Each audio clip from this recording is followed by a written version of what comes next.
అలాగే ఇప్పుడు ఉమ్మడి రంగారెడ్డి జిల్లా నుంచి మా ప్రతినిధి సతీష్ అందుబాటులో ఉన్నారు. సతీష్, ఉమ్మడి రంగారెడ్డి జిల్లా వ్యాప్తంగా రెండో విడత ఫలితాలు ఎలా ఉన్నాయి?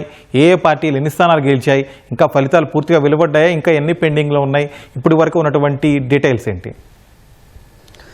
ప్రసాద్, ఉమ్మడి రంగారెడ్డి జిల్లాకు సంబంధించి రెండో విడతలో ఇటు కాంగ్రెస్ బీఆర్ఎస్ రెండు కూడా పోటీ పడుతున్నాయని చెప్పొచ్చు. ఇప్పటివరకు వెలువడినటువంటి ఫలితాల్లో ఇటు రంగారెడ్డి కావచ్చు, వికారాబాద్ జిల్లాలకు సంబంధించి నువ్వా నేను అన్నట్టుగా అభ్యర్థులు గ్రామ స్థాయిలో పోటీ పడుతున్నారు.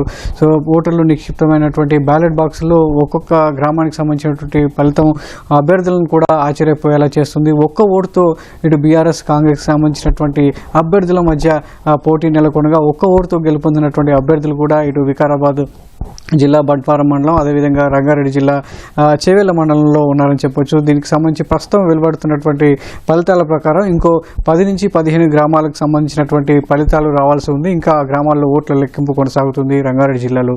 వికారాబాద్ జిల్లాకు సంబంధించి కూడా ఇంకొక 25 గ్రామాలకు సంబంధించినటువంటి ఫలితాలు రావాల్సి ఉంది. అక్కడ కూడా ఓట్ల లెక్కింపు కొనసాగుతుంది. నువ్వా నీనా అన్నట్లుగా అభ్యర్థులంతా కూడా పోటీ పడుతున్నారు. ప్రస్తుతం ఓట్ల లెక్కింపు అనేది అక్కడ చాలా ఆసక్తికరంగా మారింది. అభ్యర్థుల్లో ఒక తీవ్రమైనటువంటి ఉత్కంఠకు దారితీసింది. ప్రస్తుతం రంగారెడ్డి జిల్లాకు సంబంధించి ఇప్పటివరకు వచ్చినటువంటి ఫలితాల్లో 169 గ్రామాలకు సంబంధించినటువంటి ఫలితాలు వచ్చాయి. అందులో కాంగ్రెస్కి సంబంధించినటువంటి మద్దతుదారులు 71 గ్రామాలు గెలుచుకోగా బీఆర్ఎస్కి సంబంధించినటువంటి మద్దతుదారులు 63 గ్రామాల్లో గెలుపొందారు. బీజేపీ మద్దతుదారులు 11 గ్రామాల్లోనూ, ఇతరులు స్వతంత్రులు, వివిధ పార్టీలకు సంబంధించినటువంటి స్వతంత్రులు కావచ్చు, ఇండిపెండెంట్గా పోటీ చేసిన వాళ్ళు, రెబల్స్ కావచ్చు, 23 గ్రామాలను గెలుపొందడం జరిగింది. అటు వికారాబాద్ జిల్లాకు సంబంధించి ఇప్పటివరకు మొత్తం 175 పంచాయతీలకు గాను 147 పంచాయతీల ఫలితాలు వచ్చాయి. ఇంకా 28 పంచాయతీలకు సంబంధించినటువంటి ఫలితాలు రావాల్సి ఉంది. అందులో వెలువడినటువంటి ఫలితాల్లో కాంగ్రెస్ అదేవిధంగా బీఆర్ఎస్కి సంబంధించి కూడా గట్టి పోటీ నెలకొంది.